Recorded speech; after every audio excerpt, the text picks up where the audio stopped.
बढ़िया बढ़िया।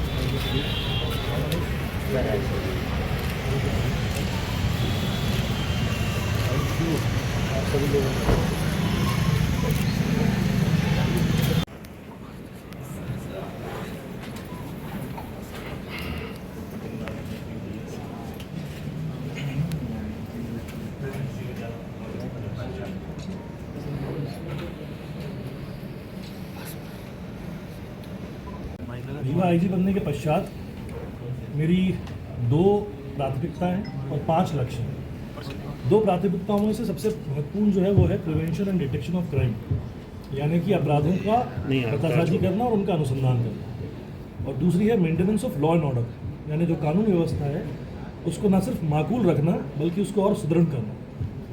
5 जो लक्ष्य हैं उनमें सबसे महत्वपूर्ण है जो महिलाओं और नाबालिगों के प्रति अपराध हो रहे हैं उनकी रोकथाम करना। नंबर 2, जो नशाखोरी बढ़ रही है, जो कोरेक्स और बाकी सब फेंसिडिल वगैरह सप्लाई किए जा रहे हैं उनकी पीछे जो नकाबपोश है उनका पर्दाफाश करना। ट्रैफिक व्यवस्था तीसरा सबसे महत्वपूर्ण लक्ष्य, क्योंकि नेशनल हाईवे यहाँ से निकलता है, काफ़ी सारे एक्सीडेंट्स होते हैं, उस पर हम कितनी बेहतर तरीके से काम कर सकते हैं ये सभी पुलिस अधीक्षकों के साथ एक बार बैठक के पश्चात उसको क्लियर करेंगे। चौथा सबसे महत्वपूर्ण है कि जो साइबर अपराध हो रहे हैं, खासकर ऑनलाइन फ्रॉड्स हो रहे हैं, जो बैंक फ्रॉड्स हो रहे हैं, उनके बारे में एक नई पहल करके नया साइबर फॉरेंसिक जो एक्सपर्ट है उसकी पतासाजी करवाएगा और उसको नियंत्रण करने की कोशिश करेगा। और last but not the least, जो आदिवासी तबके के लोग हैं, जो SC/ST तबके के लोग हैं, उनके विरुद्ध अपराध जो वो घटित हो रहे हैं उनके ऊपर रोकथाम लगाएंगे, और जो भी सबसे अंत्योदय व्यक्ति है उसको पूरा न्याय दिलाने के लिए हम बिल्कुल प्रतिबद्ध हैं। सर, भिंड की सबसे बड़ी समस्या कोरेक्स है, उससे कैसे निपटेंगे?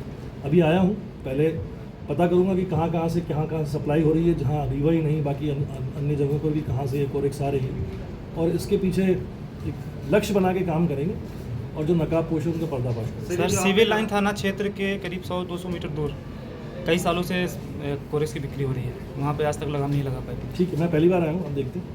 सर, आपने कहा कि आदिवासियों के जो भी अंत्योदय है उस पर उनके घटना हो रही है, तो अभी जो मऊगंज में घटना घटी है वो आदिवासियों द्वारा की गई है, तो ऐसे पर आपका क्या कार्यप्रणाली क्या? देखिए, कानून सबके लिए जो है वो सम रहता है, so we are neutral as far as anybody is concerned, लेकिन हमारी प्राथमिकता हमने बताई है, क्योंकि हम लोग हमेशा संवेदनशील पुलिसिंग की तरफ भी रहते हैं। जो बच्चे हैं, जो नाबालिग हैं, जो आदिवासी तबके के लोग हैं, उनके प्रति हम संयमशील रहें, उनके प्रति हम संवेदनशील रहें, ये मेरी आकांक्षा है।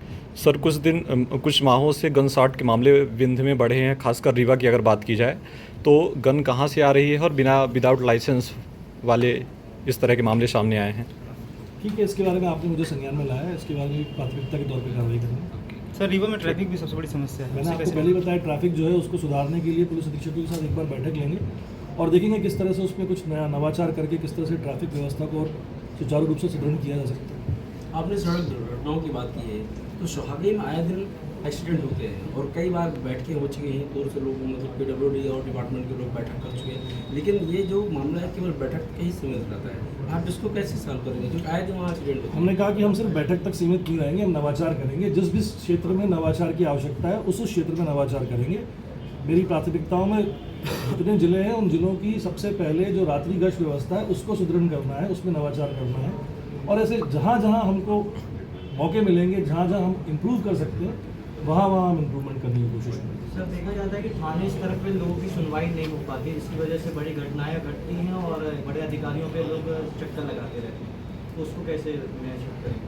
थाने स्तर पर सुनवाई ना होने के बारे में मैं बिल्कुल स्ट्रिक्ट हूँ कि अगर मुझे ये पता चला कि थाना प्रभारी ने जानबूझकर लापरवाही पूर्वक अगर सुनवाई नहीं करी है या किसी अन्य तरीके से उसने पुलिस की गरिमा को गिराने की कोशिश करी, तो फिर वो थाना प्रभारी नहीं रहेगा। सर, जनता और पुलिस के बीच जो गैप बढ़ गया है उसको कम करने की क्या करें?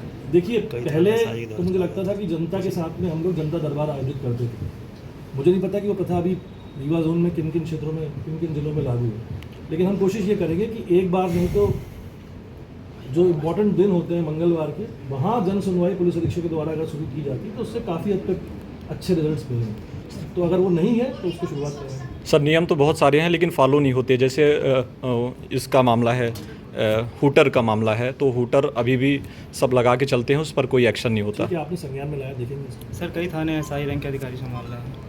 जिन अधिकारियों की जहाँ जहाँ आवश्यकता है वहाँ वहाँ वो अधिकारी पदस्थ हैं। सर रीवा के 7-8 जिले जो है उसको किस रूप में आप जो रीवा के जिले बता रहे हैं, रीवा के 7 लगे। रीवा के 8 जो आपको आठ जो जी, स्तर जो पर जोन। जीते हुए हैं, उसको किस देखिए हर टर्फ डिफरेंट होती है ना। आप वेस्ट इंडीज़ की पिच को श्रीलंका की पिच नहीं बता सकते और श्रीलंका की पिच को पाकिस्तान की पिच नहीं बता सकते। तो हर जिले की कुछ स्पेसिफिक समस्याएं होती हैं, हर जिले की अपनी कुछ स्पेसिफिक अच्छाइयाँ और बुराइयाँ होती हैं। तो हम कोशिश करेंगे कि पहले तो उनका संज्ञान में लेके आए कि कौन कौन से जिलों में क्या क्या प्रॉब्लम्स हैं, उसके आधार पर उनको चिन्हित करके उस दिशा निर्देश जारी करेंगे कि कैसे कैसे उनका सॉल्यूशन लाया जा सकता सर एक और बड़ी समस्या है, सोशल मीडिया में लोग कुछ भी परोस रहे हैं, उन पर क्या कार्रवाई होगी? है। सोशल मीडिया के लिए अभी तो कोई गाइडलाइन सेंट्रल गवर्नमेंट की तरफ से नहीं आई है, लेकिन जहाँ भी सोशल मीडिया की तरफ से किसी व्यक्ति ने कानून व्यवस्था बिगाड़ने की अगर कोशिश करी सर, तो फिर हम बहुत सख्त एक्शन लेंगे। कटनी में बड़ा अनुभव रहा है, उसका यहाँ लाभ मिलेगा रीवावासियों को? सिर्फ कटनी का नहीं, बाकी 5 जिलों का भी मिलेगा।